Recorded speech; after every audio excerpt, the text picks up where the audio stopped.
guys, welcome back.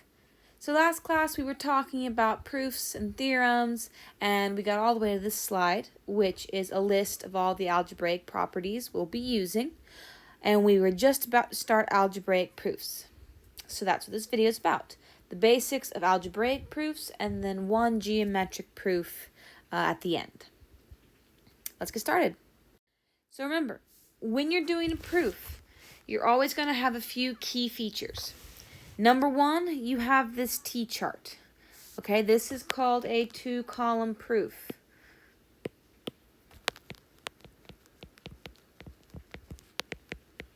A two-column proof, which means it has two columns. One for statements, one for reasons. When you're doing your proofs, I need to have this T-chart, and you need to have this T-chart on all of your tests and quizzes. Next, when you're given a proof, you're going to have two parts.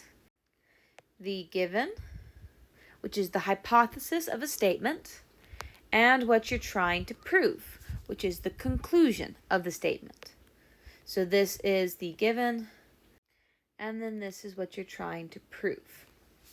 So you're going to start with your given, and then at the very, very end, the last statement of your proof should match this conclusion exactly. If it doesn't match exactly, you're not done yet.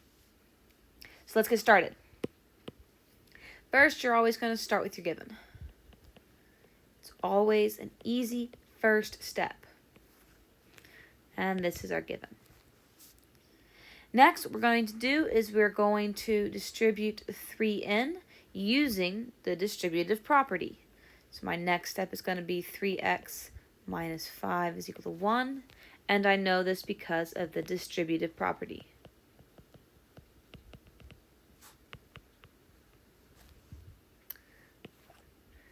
Next, I'm going to add 5 to both sides. So I have 3x is equal to 6. And I know this because of the addition property of equality. Remember, addition, subtraction, multiplication, and division properties of equality only work when you're going across the equal sign. If you're not going across the equal sign, then it's not the addition or subtraction or any of those properties. Then for my last step right here, it's going to be, I'm going to divide 3 from both sides. And so I have x is equal to 2. And I know this because of the division property of equality. And now I'm going to check. Is the last line of my proof the exact copy of the last line of my sentence? And yes, it is. So now it's time to do what I call signing off on a proof. Basically, you're going to put a closing symbol.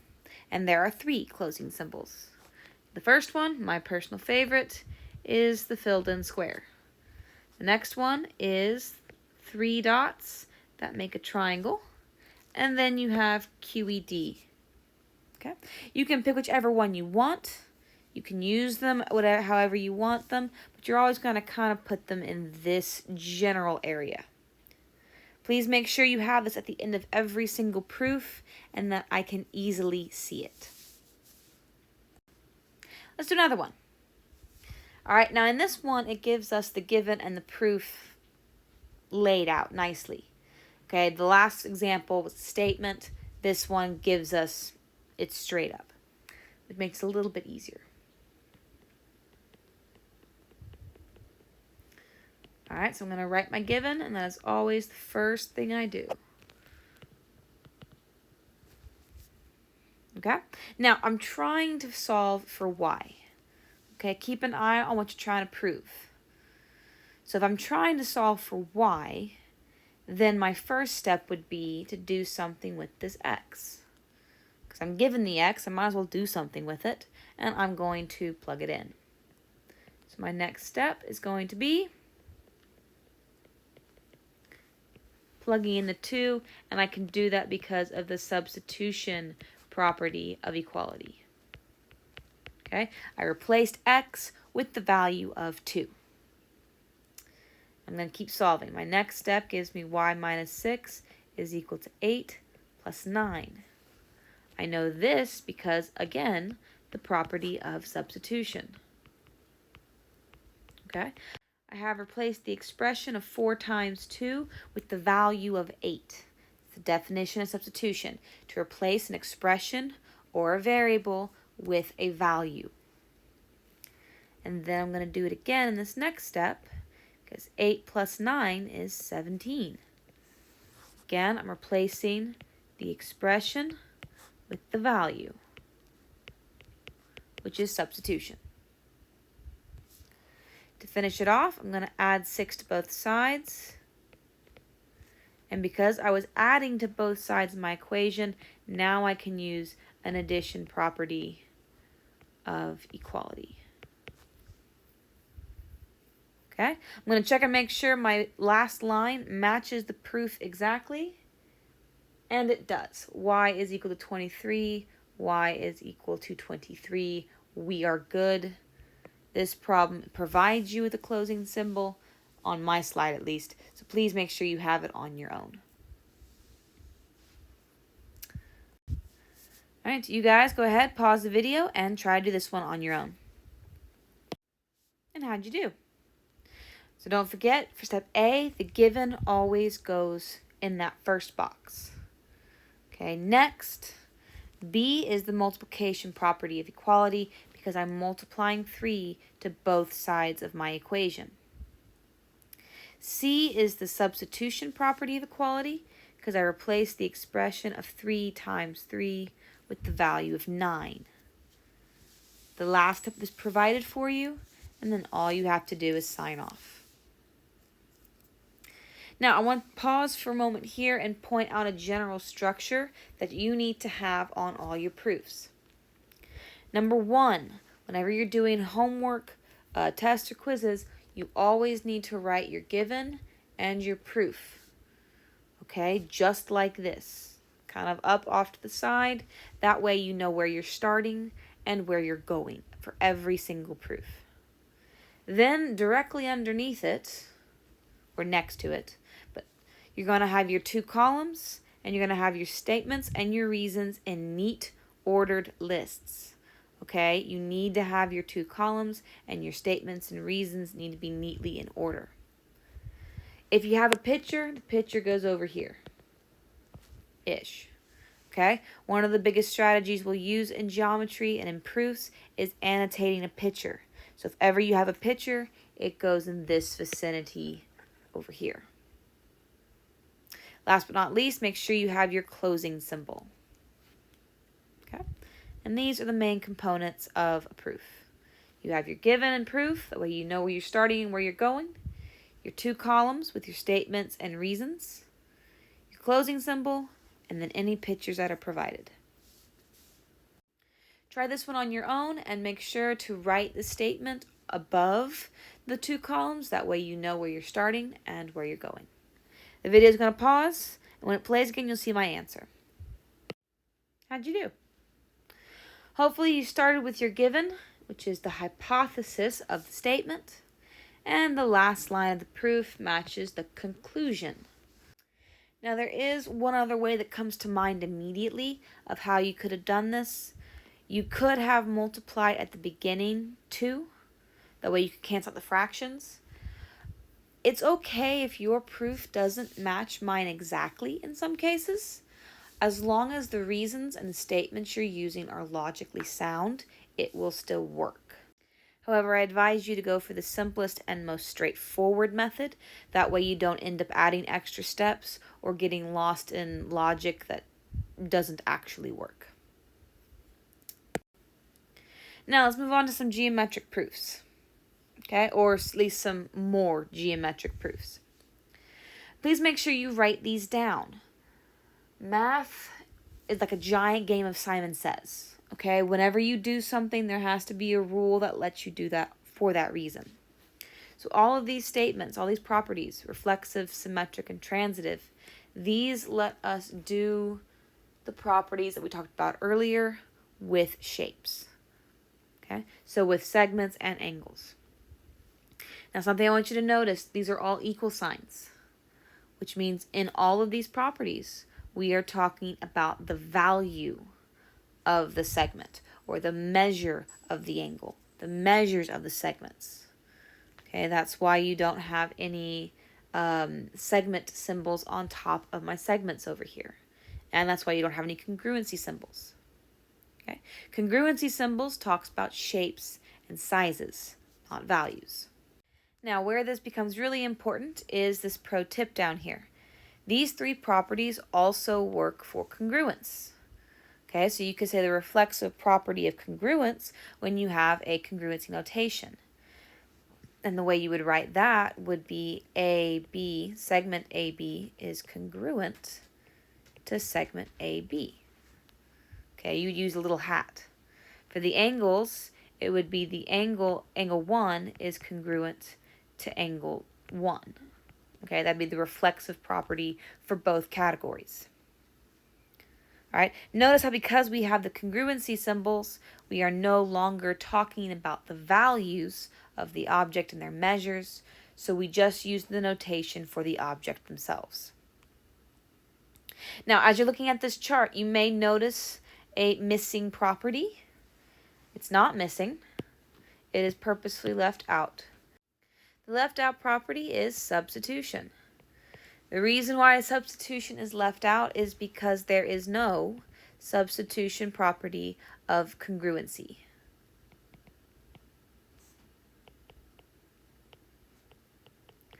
All right, this does not exist, and I'll explain why.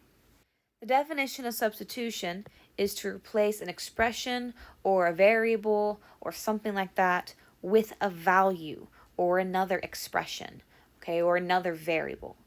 So substitution is talking about numbers. Congruency, though, is by definition talking about shapes and sizes, not numbers. Okay, so you can't have a substitutive property of congruence because substitution is talking about numbers and variables, whereas congruency is talking about shapes and sizes, and those things don't go together. This is the last proof of this PowerPoint. Please make sure when you write this, you include all the pieces. So you have your given, make sure you write it all out, your proof, draw your picture, and you have your 2 columns. Let's go ahead and get started. So, as I mentioned earlier, the whole reason why we want to write everything down and draw our picture is because one of the strategies we're going to use a whole lot is annotating the picture. So I'm going to look at my given, and I'm told that angle FGJ is congruent to angle JGK. So this angle right here is congruent to this angle right there. Next, we're told that angle JGK, so this angle, is congruent to angle KGH, so this angle over here. Now I'm going to pause for a second and just look at my picture and see if I can understand what I've just drawn. Okay, I see that these 2 angles are congruent and that these angles right here are congruent. I notice that JGK is shared. Okay, that angle, that middle angle, is congruent to both of the 2 side angles. Okay, which means that because they're both congruent to the same middle angle, the 2 side angles are congruent to each other, which is awesome. Because the other part of my given that I'm given is that the measure of angle FGJ is 6x plus 7, and the measure of angle KGH is 8x minus 5. If these 2 angles, these 2 side angles right here, if these 2 angles are congruent, then that also means their measures are equal. Okay? Now that's a lot to process, but that's the direction we're going in. So let's go ahead and let's at least write down what we've just talked about. So here I go. I'm going to write my given. Yes, you have to write the whole statement.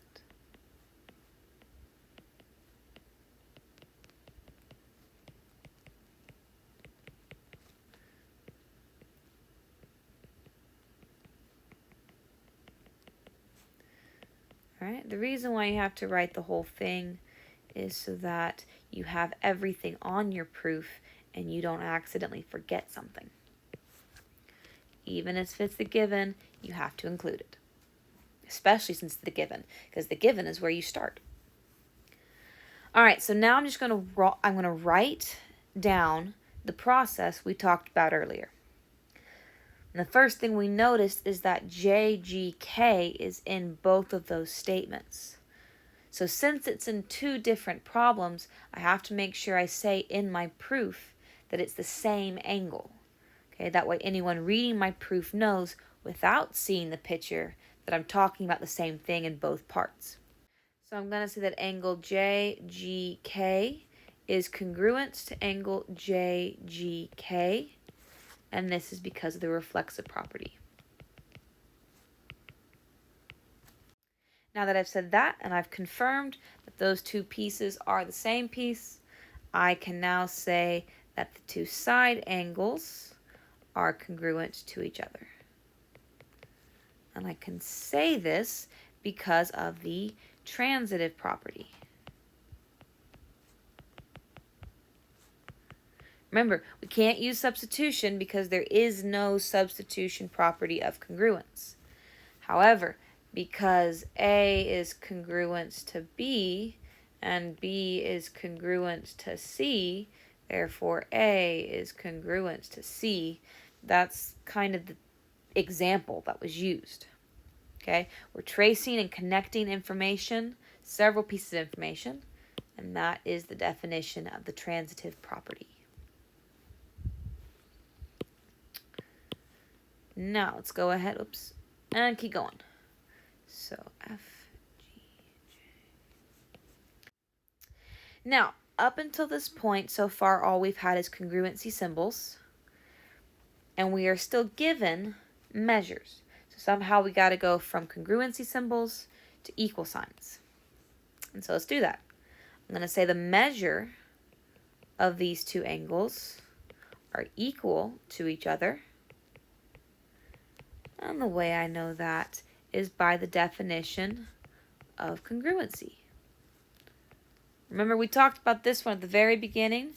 We talked about how when things are congruent, their measures are equal, and the same works backwards. If two things are equal, then their shapes are congruent. So the definition of congruency lets you flip and go from equal signs to congruency symbols, or congruency symbols to equal signs. Please make sure when you do flip, though, that you have the proper notation needed for whatever you're doing.